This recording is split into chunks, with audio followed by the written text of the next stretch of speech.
stage points as we can. We need to score more stage points in the 12. We need to score more stage points in the 42 and the 88. We knew all that, and so going into the weekend, that was our focus, was to be committed as an organization to doing everything we can to help each other, and making sure that we continue to get points, especially for Clint and myself being in the situation that we were in going into this weekend. And then when we qualified top 4, all of us together, I knew that all 4 of us were gonna be tough to beat, and we were gonna have really fast race cars. And we've been chasing those Penske cars. We talked about it in here Friday or Saturday. We've been chasing Penske at the restrictor plate races. They've been able to do somewhat of what we did today, where they get out front, and Brad and Joey and Paul and Blaney, get organized and basically dominate the race. And today we were able to do that. We stayed so committed to each other. We worked every restart out to where we stayed committed to each other and got in line. And it was us against the field. And when we started to drive off from the field in that first stage, as the stage went on, I knew we had something special. I knew one of our 4 cars was going to win. And just by, happenstance that we were the ones that qualified 4th, I kept being the 3rd or 4th guy in line. And it was like, man, this is nice that we're all 4 running together, but I'm scoring less stage points than Boyer, and I'm racing him in points. And eventually we're gonna have to try and win this race, or we're gonna have to separate and start fending for ourselves. And that opportunity, honestly, never really presented itself. It seemed like the way the race played out, where there was such long green flag runs, that we would get committed to each other, and then as we would drive away from the field, me being the 4th guy in line, I never really had anybody behind me to help me make a move on my teammates. So it was an incredible day for us as an organization at Stewart-Haas Racing, and I am so proud and so thankful for the opportunity to be driving these race cars. We're going to go to Kaylee, Christian, and Matt. Kaylee Cicero, the Prowler, Starsmill High School. Yesterday when I talked to you, you described racing here like a high-speed chess match. And in the 3rd stage, you fell behind early, and you had to work your way back up through the field. Can you describe what it was like getting back up to the front like that? Yeah, well, we're in a position where we came into this weekend needing to score all the stage points we could. So when that caution came out at the end of stage 2, we had to stay out. We had to stay out to score points, and that gave a lot of the cars behind us an opportunity to pit and have fresh tires and be full of gas, and to not pit when the stage ended. So when we came off pit road at the end of stage 2 to begin the final stage, we weren't with our teammates. We had to race a lot of cars in front of us that were that were on a different strategy than us, and at that point it just came down to us having an incredible race car. I was able to kind of maneuver my way through the pack and make some moves and get up towards the front, and I think at that point I knew we were, as an organization, we were going to be able to get all 4 of our cars back together, and all 4 of us ended up back there together. Just because of how strong our cars were, and we were able to kind of lead the field again and start to separate ourselves. So, yeah, I thought this race, honestly, was a little bit less of a chess match and more of an organizational commitment. And it started probably months ago with, we have a group of guys that this is all they do is work on speedway cars all year long. Develop, get better, and like I said, we've been chasing Penske for years now. They have been the dominant team when we show up to restrictor plate tracks, and we've tried a lot of different things with aero stuff and just different things, and we've not been able to hit on how to beat them. And I think this weekend we finally came up with a package and a plan, and we stayed committed to each other, and we were able to outrun them. Go to Christian and then Matt. Christian Coley, frontstretch.com and the Motorsports News Source. Aric, with your win today, you become the 12th driver to win both an Xfinity race and a Cup race at the Talladega Superspeedway. Can you comment on how you kind of use some of the things you got out of those victories in the Xfinity to wind up in victory lane today? I don't know. I came here in a truck race with Billy Ballou, and I had Kyle Busch as a teammate, and I raced here. I had no job that year and was out of a ride, and Billy let me run a handful of races that year, and I came here, and Kyle beat me by an inch, and I led a lot of that race, and that race was kind of the race that, for me, something clicked about Talladega. I learned some things in that race, and from that point forward, I've always showed up to Daytona and Talladega with the mindset that this is going to be fun. A lot of people show up here and they're frustrated that they're racing with restrictor plates. They're frustrated that we're pack racing, and they come here with the wrong attitude, in my opinion. But I show up to these tracks anxious but excited and feeling like I've got an opportunity. And, I think when you look at my career, I've won an Xfinity race at Daytona. I've won an Xfinity race here at Talladega. I won my first Cup race at Daytona, and now I've won my second Cup race at Talladega. Now I want to start. I'd like to win at some of these other tracks, so that way people don't just say, "Oh, well, he's just a good restrictor plate racer." But today was sweet to go to victory lane in such a clutch moment in the playoffs, down 10 points coming into this weekend. And knowing that this was an opportunity race for us, winning here today was really special. And like I said, I can count on my hand 5 or 6 races that I feel like we maybe should have won this year, and it didn't work out and didn't happen. And today the good Lord was shining down on us, and we were able to go to victory lane. So this is a special day. We're going to go to Matt, up to the press box, and then to Michael. Matt Weaver, Auto Week. Now that you've checked a race win off the box this season with SHR, are you pretty much where you thought you and the team would be, signing with Stuart Haas and going through a full season? Honestly, I feel like we're exceeding expectations. I feel like we're exceeding, your expectations, the media.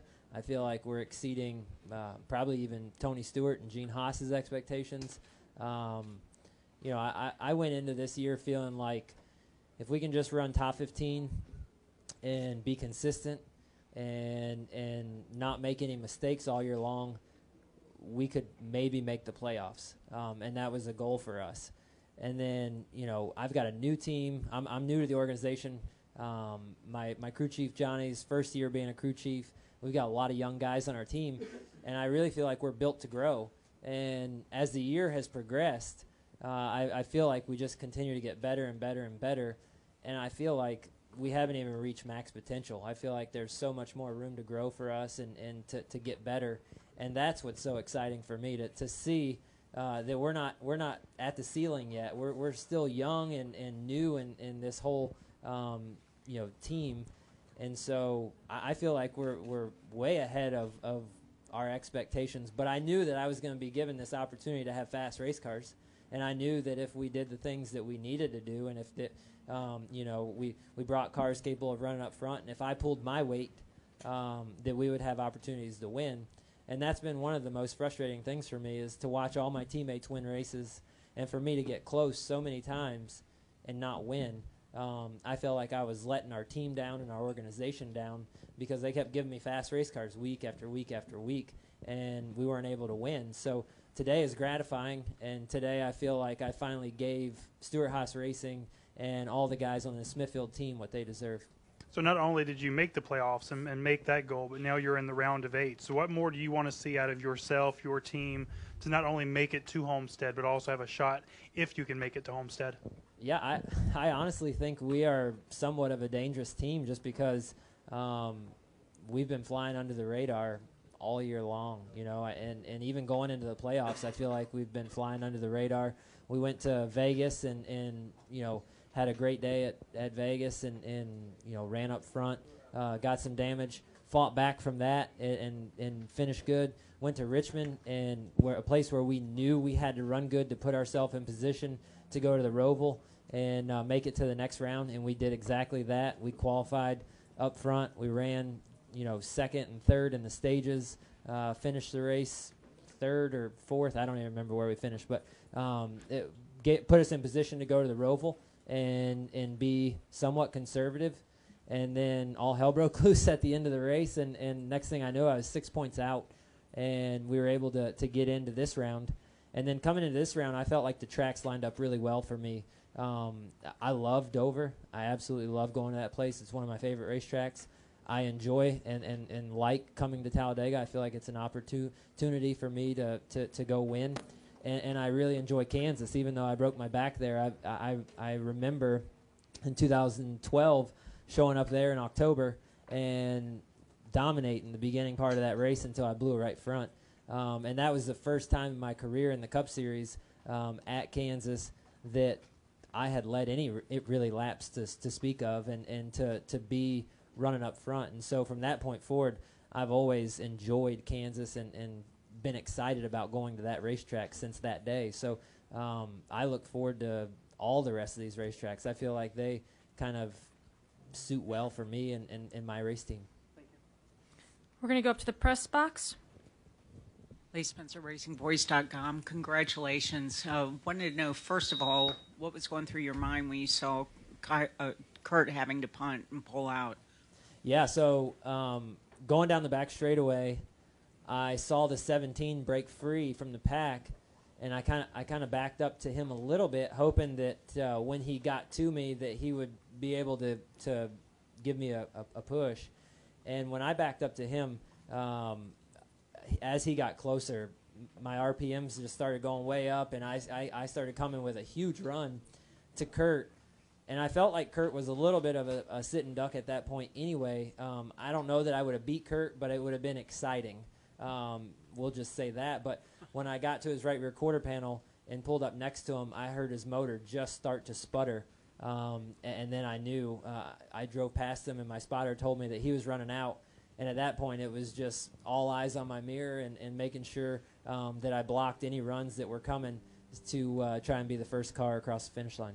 And secondly, Kyle Busch said that this race had a feeling like none other he had ever seen at Talladega. And throughout the course of the race, we would see like 3 major-sized packs. It just wasn't one, big pack or, 2 packs. It was like, different groups around the track. What do you think it was that caused that? What was the handling like inside the race car? Thank you. Well, yeah, the cars are going so fast. We're going so fast, and the cars are a handful. When you get in the pack and you're running 205 mile an hour, the cars are light on their feet. They're dancing around. They are a handful. And so you just, as you get single file, it's the shortest way around the track on the bottom, and we're going so fast that the bottom lane just prevails. And we saw that even in the spring race. You look back at the spring race, and the bottom lane was the dominant lane just because, and it broke up. The pack broke up the same in the spring race. But in the spring race, everybody wasn't as organized as far as the teams, and our team, specifically wasn't. It was kind of a free-for-all, and Kevin had some issues handling-wise. Kurt ran up front and then had some pit road issues. We had issues in qualifying, so we had to start last. Clint rode around to play it safe. So there's a lot of differences and varying strategy when we were here in the spring. And this time we came and brought 4 amazing race cars. And as an organization, we were just so committed to each other about running up front, staying up front, scoring as many points as we can, and staying committed to the bottom lane and to each other. And I feel like that strategy, honestly, was what obviously won us the race. I think our cars were so fast that as long as we stayed single file and all 4 of us lined up, nobody could get that outside lane working to go up there and challenge us. A couple of times on restarts, some guys got close and tried to make runs at it, but we just kept staying committed and working together, and everybody else couldn't do that. Everybody else was racing for position, and they would get 2 and 3 wide and stall their runs, and then we would be able to drive away. Mike Massey with FrontStretch.com. Congrats on the win. I got 2 questions for you. First off, I noticed Tony Stewart was talking to you for a long time before the race. What was he saying to you? Anything that applied to today's win? Yeah, he every time I've seen him lately, he just keeps telling me, "Goose Fraba." He keeps telling me just to calm down, take deep breaths. He's like, "You're gonna win." He's like, "I promise you." He's like, when the day I told you I was gonna hire you, I knew you were gonna win races for my company. He said it's gonna happen.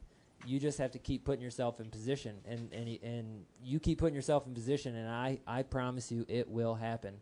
And he kept telling Johnny the same thing. He was telling Johnny, like, just keep doing what you're doing. Don't doubt yourself. Don't second guess yourself.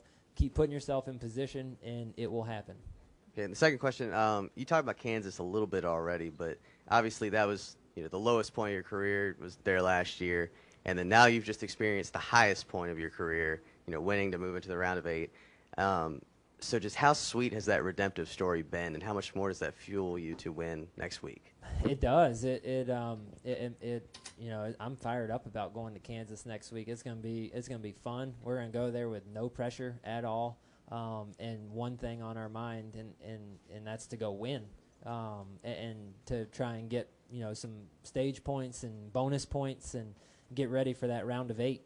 And so for us, I think that's our mindset, and that's a really fun mindset that I have never experienced in my entire career. I've always went to the racetrack every single weekend, anxious and focused and concentrated and nervous about what if, and I hope we run good, and I hope we have a shot to win. And this weekend at Kansas, for us, nothing really else matters other than going there to win. We're going to go to Kelly and Jerry on the far left side, and then to Dustin. Kelly, CrandallRace.com. So, Aric, you finally get over the hump with the win, and you transfer to the round of 8. Is there a way to prioritize what feels sweeter at this point? The win. The playoffs, that's pretty sweet too. But just going to victory lane, man, to win for Smithfield, taking a chance on supporting me and this organization at Stewart Haas Racing, to win for Tony Stewart and Gene Haas, to believe in me and give me this opportunity, and for everybody that's helped me along the way in my career, to be in this situation, and to last year think about potentially my career ending and never knowing if I was good or not. I feel like I always had equipment as an excuse. And when I showed up to Stewart Haas Racing, that was no longer the case. I did not have that as an excuse. I've got the best team in the garage. And so for me, it was up to me. It was time to go do my job and see if I'm good enough. And so coming so close so many times this year, it's made me think and long and hard about myself and am I good enough, and why do I keep losing when I've been in position and had opportunities to win. And I've been hard on myself, and so to win, that was the most gratifying part. The playoffs and transferring to the round of 8, that's secondary. Just going to victory lane and getting that gratification and giving what I feel like my team deserves. They bring incredible race cars to the track every single weekend, and they deserve to win. And all of my teammates have won, except me. So today was our day. Having said that, you just talked about the equipment and not having an excuse, wanting to find out if it was you or whatnot. So when you come into this year, were you embracing that challenge, or were there doubts as well? No, I came into it embracing it. Like I knew, the best thing, I talked about it with my wife before the year even started. I knew that going into this year, no matter what happened, for the rest of my life, I'll be able to lay my head down on the pillow at night and know that I had the best race cars, the best opportunity, and I either got the job done or I didn't. And so far this year, I feel like I've been close to getting the job done. And I feel like we continue to get better and better as a team. I continue to get better and better as a race car driver. I put a tremendous amount of work and effort into being the best that I can be. And to see it come to fruition is pretty gratifying. We're going to go to Jerry, Dustin, and then Jim. Jerry Jordan, kickingthetires.net, PRN. 7 days ago, I stood next and talked to you on pit road, that emotional roller coaster. You said you were over with it by Tuesday, Yep. but when you were on the last lap there and you were looking at Kurt, were you wondering and if something else could go right, if you were going to run out of fuel or anything like that? What was that like going to, taking that checkered flag after last week? Yeah, I knew going into the restart. Well, first, to answer your question about last week, I really was over it by Tuesday. I was bummed out about it Sunday night pretty bad. Johnny came over to my house after the race, and we sat in our basement and had a few beers together and just talked and said, hey, we just got to keep doing what we're doing. Like, if it happens, it happens. If it doesn't, it doesn't. But we're going to keep putting ourselves in position, and they're going to know we're there. And so that was good, and that was good for us to kind of, have that moment, and kind of sulk and pout together. And then when Monday came, it was over. It was time to go to work and get ready for the next race, get ready for Talladega. And Tuesday morning, I got to the shop bright and early, and all of our focus and attention was on Talladega. I had forgot about Dover. I didn't care about Dover anymore. I couldn't go back. I couldn't change it. I couldn't fix it. It was time to go to Talladega and do what we needed to do to, honestly, I was hoping to win, but my main focus was to come here and score as many points as we possibly could to go to Kansas and give ourselves a fighting chance. We're going to go to Dustin and then Jim. Dustin Long, NBC Sports. Aric, with how you've run, particularly lately, and being so close to getting the win, how has that, I don't know if the word is proved, shown, reaffirmed to you being a championship contender as opposed to just somebody else? And what does that mean to be able to show that to your team? Well, your guys, I'm sure, believe in you. Yeah. When you have close call after close call and don't finish it off, what does this run, what does today mean for you personally and for the team in that sense? So on that note, I'll go back to Sunday night and Johnny and I in my basement talking and stuff, and I said that very thing. Like I told Johnny, I was like, the thing that hurts the most is that we keep getting close and being in position and Loudon, having what I felt like was the dominant car, and yeah, we lost a couple spots on pit road, but still it was up to me to get a good restart and give ourselves a chance to go win, and I didn't. And then Dover after Harvick has his tire issues, we're the next best car, and we're dominating the race, coming to less than 10 to go. Looks like we're going to win the race. Next thing you know, we're lined up 6, and I've still got the opportunity to put ourselves in position to win, and I went for it. And after Loudon, I was so gun-ho going into that restart at Dover, saying I am not going to lose this race. And I got over-aggressive and made a mistake off of 2, and the car bottomed out, and I hit the fence and then came down and hit Brad. And that was so disappointing because I felt like it was on me again. We had the best car. I was in not the best of position. Starting 6th with just a few laps to go is not the best position. I would have loved to have been on the front row, but Johnny made the call for 4 tires to put me on offense to go be aggressive, and that's exactly what I went and did, and it didn't work. And so we had that conversation in my basement about, man, I'm sorry. You guys are giving me incredible race cars, and I don't want you to give up on me. I don't want you to doubt. Like, I need that from you guys. And him and every single person on my crew has done nothing but re-emphasize that they believe in me. They know that we're going to win together.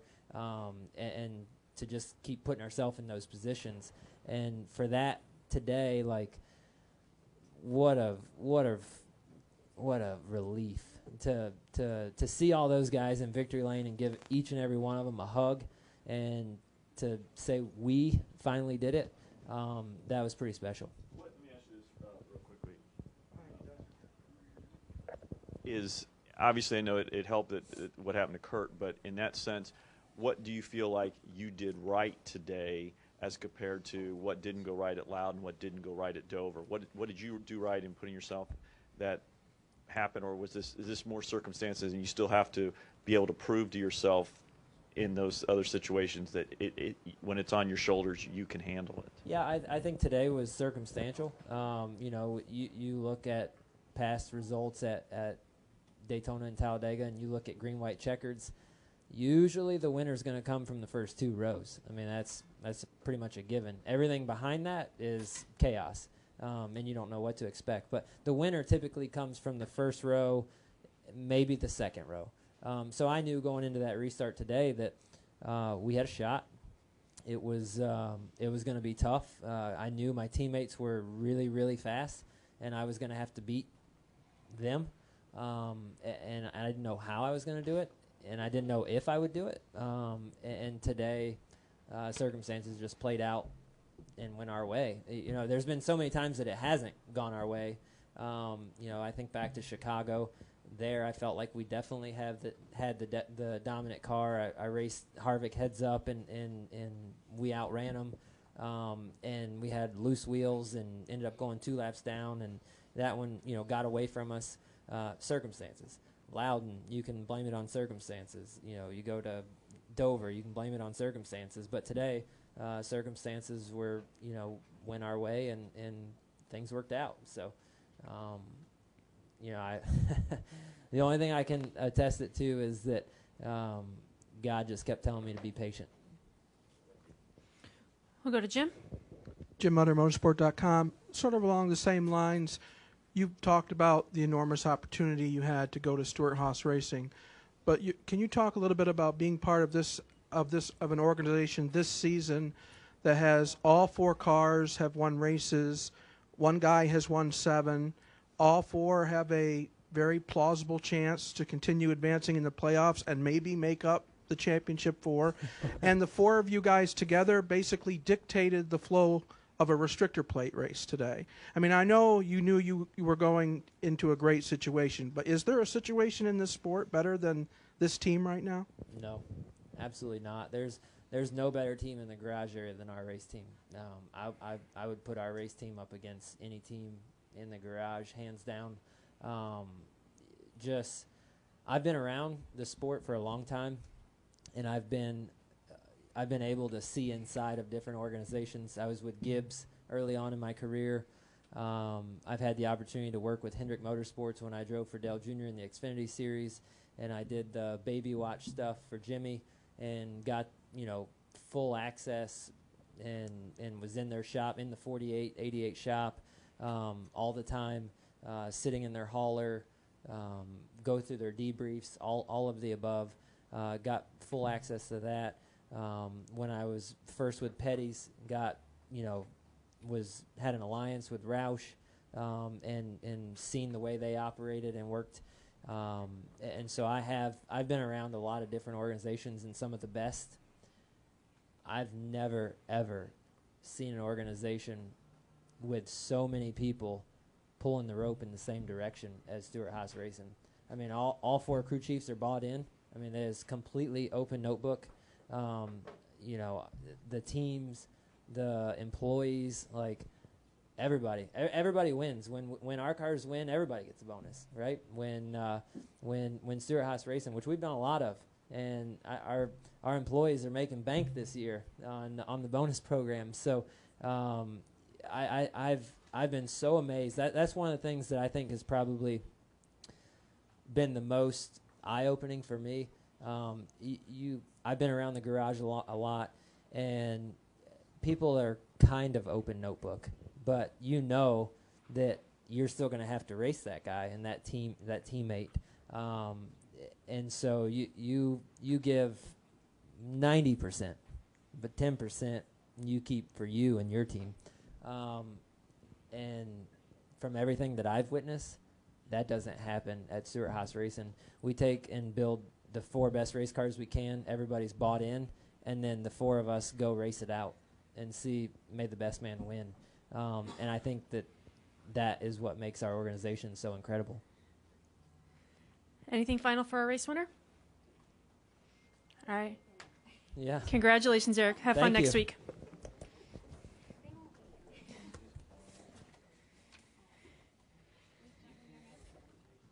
Congrats. Thank you.